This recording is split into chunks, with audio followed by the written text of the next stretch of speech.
Hello friends, स्वागत है आपका आपके अपने चैनल टारगेट बाय हिमांशु पे। फ्रेंड्स, आज की जो जीके जीएस की क्लास है उसमें हम इन्वायरमेंटल स्टडी से लेकर कुछ क्वेश्चंस करने वाले हैं।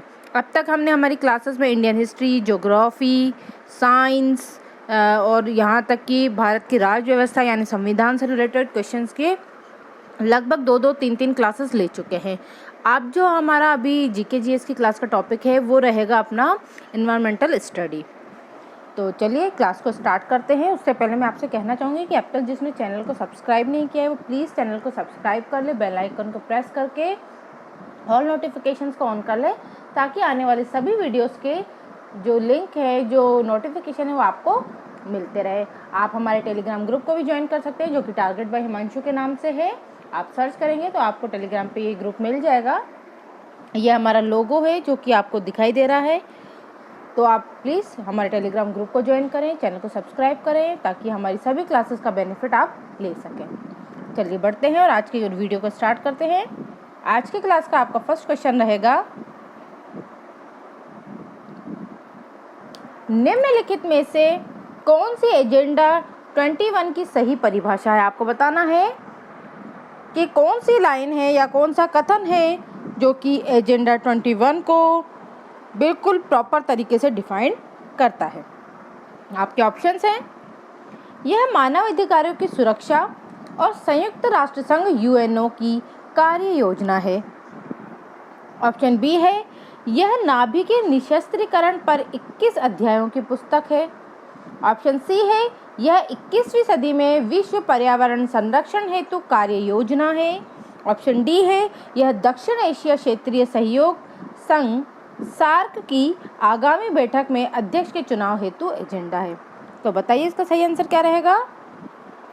इस क्वेश्चन का आपका जो सही आंसर रहेगा वो हो जाएगा आपका ऑप्शन, बताइए, आप कमेंट कीजिए इसका सही आंसर क्या रहेगा। इस क्वेश्चन का आपका जो सही आंसर रहेगा वो रहेगा आपका ऑप्शन सी, यह 21वीं सदी में विश्व पर्यावरण संरक्षण हेतु एक कार्य योजना है। चलिए बढ़ते हैं अगले प्रश्न की तरफ। अगला क्वेश्चन है आपका,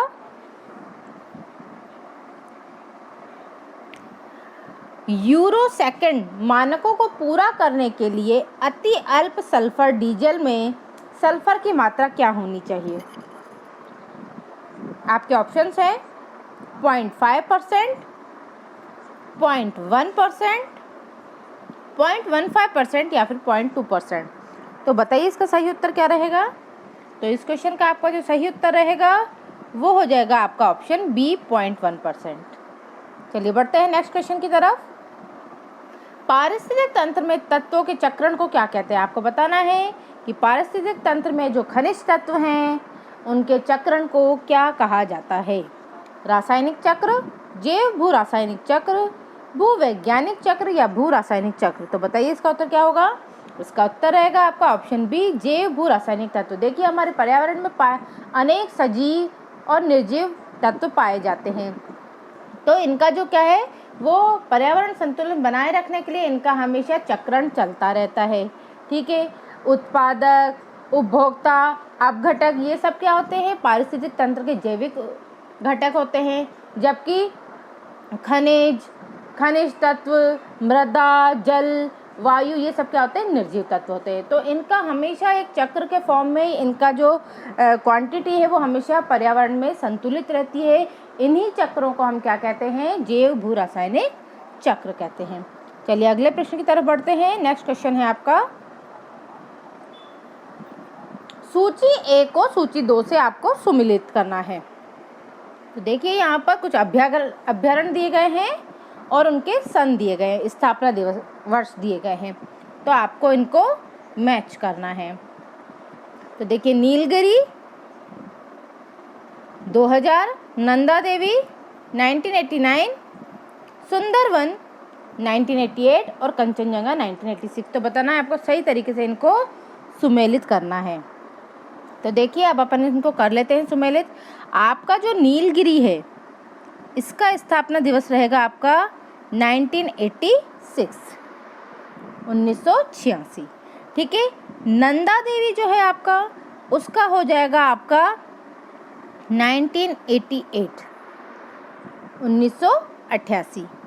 सुंदरवन है ना, सुंदरवन जो है उनका हो जाएगा आपका ऑप्शन बी 1989 और कंचनजंगा का हो जाएगा आपका सन 2000। ठीक है, तो आपका जो बी ऑप्शन है वो एकदम सही रहेगा। 4 3 2 1। चलिए बढ़ते हैं अगले प्रश्न की तरफ। नेक्स्ट क्वेश्चन है आपका, किसी विशेष भौगोलिक क्षेत्र में पाए जाने वाले पशु साम्राज्य को क्या कहते हैं। कहने का मतलब ये है कि किसी भौगोलिक क्षेत्र में जो पशु पक्षी पाए जाते हैं उन्हें क्या कहा जाता है। ऑप्शन है आपके फ्लोरा, फना, बायोस्फीयर या फिर उपयुक्त में से कोई नहीं। तो बताइए क्या उत्तर रहेगा। तो आपका जो आंसर रहेगा वो रहेगा आपका फना, है ना। फ्लोरा और फना किसी स्थान विशेष के जो पौधे और जीव जंतु होते हैं उनको फ्लोरा और फना कहते हैं। जो वनस्पति पाई जाती है वहाँ पर स्थान विशेष में उसको फ्लोरा, और जो जीव जंतु पाए जाते हैं उनको फना कहते हैं। बढ़ते हैं अगले प्रश्न की तरफ। नेक्स्ट क्वेश्चन है आपका, ठट्टेकड़ पक्षी अभ्यारण्य कहाँ स्थित है। आपको बताना है ठट्टेकड़ पक्षी अभ्यारण्य कौन से राज्य में स्थित है। केरल, अरुणाचल प्रदेश, पंजाब या फिर गुजरात। तो आपका सही उत्तर रहेगा वो हो जाएगा आपका केरल। ठट्टेकड़ पक्षी जो वन्यजीव अभ्यारण्य है उनको हमारे देश के जो बर्डमैन सलीम अली साहब है उन्होंने भारत का सबसे समृद्ध, है ना, पक्षियों की प्रजातियों को लेकर सबसे समृद्ध क्षेत्र कहा था। ठीक है, इसके अलावा गुजरात की बात करें तो गुजरात में जो गिर वन्य अभ्यारण्य है वो एशियाई शेरों के लिए प्रसिद्ध है। चलिए बढ़ते हैं अगले प्रश्न की तरफ। नेक्स्ट क्वेश्चन है आपका, वन संरक्षण अधिनियम 1972 के अनुसार निम्न में से कोई किस अनुसूची के निरपेक्ष पूर्ण संरक्षण और अपराध के लिए प्रावधान है। आपको बताना है कि किस अनुसूची के अंतर्गत जो है वो पूर्ण संरक्षण और अपराध के लिए प्रावधान दिया गया है। अनुसूची 1, अनुसूची 2, अनुसूची 3 और अनुसूची 4। तो आपके ऑप्शन दिए हैं कि 1 और 3 में, 2 और 4 में, 1, 2 और 4 में या फिर 1 और 2 में। तो बताइए इसका सही उत्तर क्या रहेगा। इस क्वेश्चन का आपका सही आंसर रहेगा वो रहेगा ऑप्शन डी, यानी अनुसूची 1 और अनुसूची 2 में जो है वो पूर्ण संरक्षण और अपराध के लिए प्रावधान दिया गया है। आगे चलते हैं। नेक्स्ट क्वेश्चन है आपका, सर्वप्रथम पारिस्थितिक तंत्र शब्द का प्रयोग किसने किया था। आपको बताना है सर्वप्रथम पारिस्थितिक तंत्र का जो शब्द का जो उपयोग है वो किसने किया था। A.G. टांसले ने, बोर ने, J.J. थॉमसन ने या फिर न्यूटन ने। तो आपका उत्तर हो जाएगा A.G. टांसले ने। बढ़ते हैं अगले प्रश्न की तरफ। नेक्स्ट क्वेश्चन है आपका, निम्न के वनों की कमी, नगरीय और प्रदूषण का बढ़ना सभी निम्न किस कारण से है। आपको बताना है कि वनों की कमी, नगरीकरण और प्रदूषण जो है वो किसका प्रमुख कारण बन चुका है। ग्रीन हाउस प्रभाव का, वैश्विक तापन का, ओजोन परत रिक्तीकरण या फिर आबादी बढ़ना। तो बताइए इसका सही उत्तर क्या रहेगा। तो इसका सही उत्तर हो जाएगा आपका ऑप्शन बी, वैश्विक तापन। वनों की कटाई, नगरीकरण, प्रदूषण का बढ़ना, ये सब जो है वो वैश्विक तापन का कारण बनते हैं। वैश्विक तापन मतलब पृथ्वी का तापमान में वृद्धि होना। बढ़ते हैं अगले प्रश्न की तरफ। विश्व बाघ दिवस कब मनाया जाता है। आपको बताना है कि विश्व बाघ दिवस कब मनाया जाता है। आपके ऑप्शन हैं 21 अप्रैल को, 23 मई को, 18 जून को या फिर 29 जुलाई को। तो बताइए इसका सही उत्तर क्या रहेगा। इस क्वेश्चन का जो सही उत्तर हो जाएगा वो हो जाएगा आपका ऑप्शन डी, 29 जुलाई को विश्व बाघ दिवस मनाया जाता है। 21 अप्रैल को जो है वो सिविल सेवा दिवस मनाया जाता है। ठीक है, चलिए बढ़ते हैं अगले प्रश्न की तरफ। नेक्स्ट क्वेश्चन है आपका, भारत का पहला वैश्विक गतिशील शिखर सम्मेलन ग्लोबल मोबिलिटी समिट कहाँ आयोजित किया गया था। आपके ऑप्शन हैं नई दिल्ली में, पुणे में, लखनऊ में या फिर बम्बई में। तो बताइए इसका उत्तर क्या होगा। तो इस क्वेश्चन का जो उत्तर है वो हो जाएगा नई दिल्ली में। बढ़ते हैं अगले प्रश्न की तरफ। नीचे कुछ महत्वपूर्ण घटनाएं और तिथि है जिनमें 2018 में मनाया गया, इनमें से कौन सा का मिलान नहीं है। मतलब आपको बताना है कि कौन सा गलत तरीके से मैच किया गया है। ऑप्शन है आपके अंतर्राष्ट्रीय योग दिवस 21 जून को, विश्व स्वास्थ्य दिवस 7 अप्रैल को, विश्व पृथ्वी दिवस 22 अप्रैल को, या फिर अंतर्राष्ट्रीय जैव विविधता दिवस 1 मई को। तो बताइए कौन सा गलत तरीके से सुमेलित है। तो आपका ऑप्शन हो जाएगा ऑप्शन डी, अंतर्राष्ट्रीय जैव विविधता दिवस। ये 21 मई नहीं बल्कि 22 मई को मनाया जाता है। चलिए बढ़ते हैं अगले प्रश्न की तरफ। नेक्स्ट क्वेश्चन है आपका, पृथ्वी ओवरशूट दिवस 2018 कब मनाया गया था। तो आपको बताना है कि आपको ये बताना है कि पृथ्वी ओवरशूट दिवस कब मनाया जाता है। ऑप्शन है आपके 15 मई, 1 अगस्त, 21 जुलाई या फिर 1 जून। तो बताइए इसका उत्तर क्या रहेगा। तो इसका जो उत्तर रहेगा वो हो जाएगा आपका 1 अगस्त। पृथ्वी ओवरशूट दिवस जो है उसका मतलब ये है, यहाँ पर ओवरशूट शब्द का अर्थ है कि प्राकृतिक संसाधनों के अति दोहन को ओवरशूट कहा जाता है। ठीक है, तो इन्हीं के संदर्भ में जागरूकता फैलाने के लिए जो है वो पृथ्वी ओवरशूट दिवस 1 अगस्त को मनाया जाता है। अगला प्रश्न है आपका, चंद्रप्रभा वन्यजीव अभ्यारण्य उत्तर प्रदेश के किस जिले में स्थित है। आपको बताना है, ये मैंने आपको पिछली क्लासेस में भी बताया था। इसकी बहुत अच्छी ट्रिक है कि च से चंद्रप्रभा, च से चंदौली। तो इसका उत्तर हो जाएगा आपका चंदौली, उत्तर प्रदेश में। बढ़ते हैं अगले प्रश्न की तरफ। हवा में उपस्थित ऑक्सीजन का प्रतिशत है। आपको बताना है कि हमारे वायुमंडल में जो ऑक्सीजन का प्रतिशत है वो कितना होता है। ऑप्शन है आपके 44%, 23%, 40% या फिर 21%। तो आपका उत्तर हो जाएगा 21% या कहीं कहीं ये 20.3 भी दिया रहता है। तो आपको कंफ्यूज नहीं होना है, जो सबसे नियरेस्ट ऑप्शन रहेगा उसको आपको टिक करना रहेगा। इसके अलावा मैं आपको बता दूं कि 78% जो है वो नाइट्रोजन होती है हमारे वायुमंडल में, और कार्बन डाइऑक्साइड का जो परसेंट है वो 0.03% होता है कार्बन डाइऑक्साइड। ठीक है, बढ़ते हैं अगले प्रश्न पे। अगला प्रश्न है आपका, परम तापक्रम पैमाना कौन सा है। आपको बताना है कि कौन सा पैमाना है जो परम तापक्रम कहलाता है। ऑप्शन है आपके सेल्सियस, फ़ारेनहाइट, केल्विन या फिर इनमें से सभी। तो बताइए सही उत्तर क्या रहेगा आपका। तो इस क्वेश्चन का आपका जो सही उत्तर रहेगा वो हो जाएगा आपका ऑप्शन सी, केल्विन। केल्विन पैमाने को परम तापक्रम पैमाना कहा जाता है। बढ़ते हैं अगले प्रश्न की तरफ। नेक्स्ट क्वेश्चन है आपका, प्रकाश संश्लेषण संपादित होता है। आपको बताना है कि प्रकाश संश्लेषण की जो क्रिया है वो किन में संपादित होती है। ऑप्शन है आपके सभी पौधों द्वारा, सभी जंतुओं द्वारा, सभी हरे पौधों द्वारा।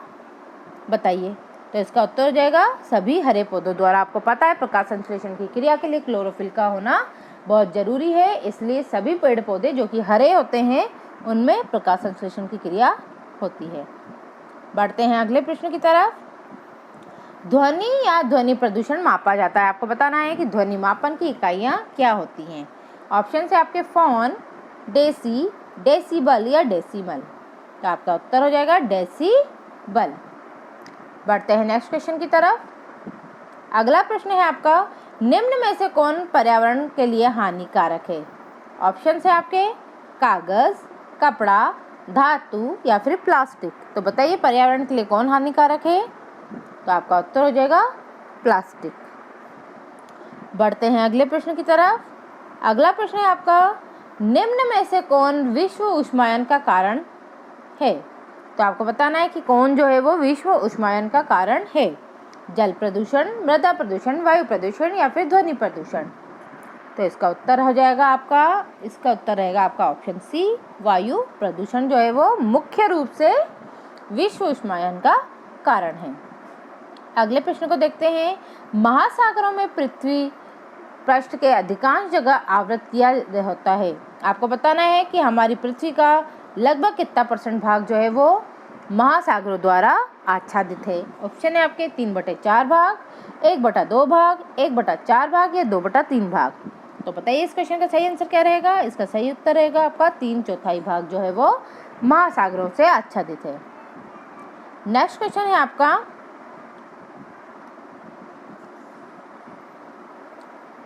स्टेलेक्टाइल और स्टेलेग्माइट के निक्षेपण होता है। आपको बताना है कि स्टेलेक्टाइट और स्टेलेग्माइट जो है वो किसके अयस्क हैं। उत्तर है आपका सिलिका के, मैग्नीशियम कार्बोनेट के, कैल्शियम कार्बोनेट का या फिर सोडियम कार्बोनेट का। तो आपका उत्तर क्या हो जाएगा, आपका जो सही उत्तर रहेगा वो हो जाएगा कैल्शियम कार्बोनेट के। पढ़ते हैं अगले प्रश्न की तरफ। निम्न में से कौन वायुमंडलीय प्रदूषण का एक उदाहरण है। आपको बताना है कि कौन जो है वो वायुमंडलीय प्रदूषण का एक उदाहरण है। धुआं और कुहासा, वाहनों से निकलने वाली गैस, जलती लकड़ी या चारकोल से निकली गैस या फिर इनमें से सभी। तो आपका उत्तर हो जाएगा ऑप्शन डी, इनमें से सभी जो है वो वायु प्रदूषण के उदाहरण हैं। अगला प्रश्न देखते हैं।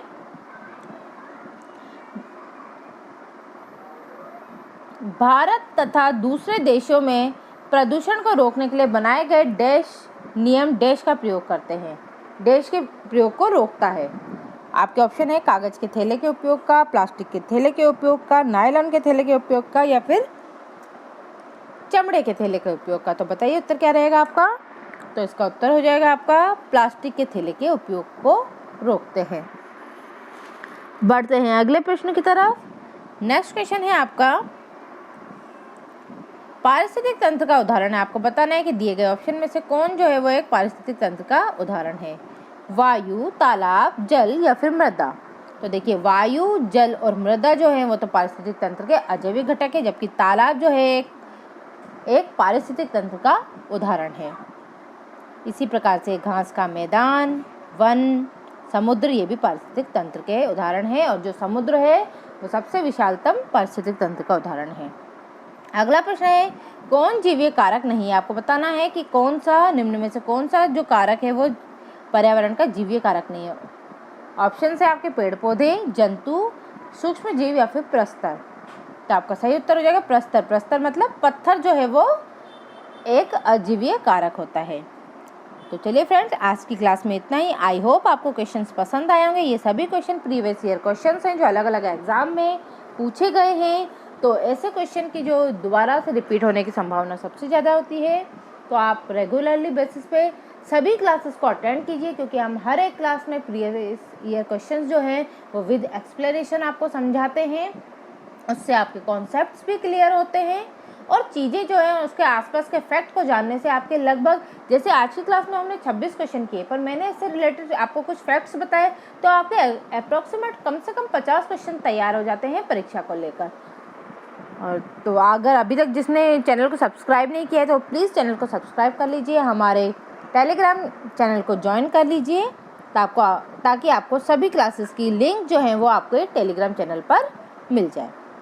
तो आज के लिए बस इतना ही। मिलते हैं कल सुबह की 8 बजे की करंट अफेयर्स की क्लास में। तब तक के लिए good night. Thank you for watching us.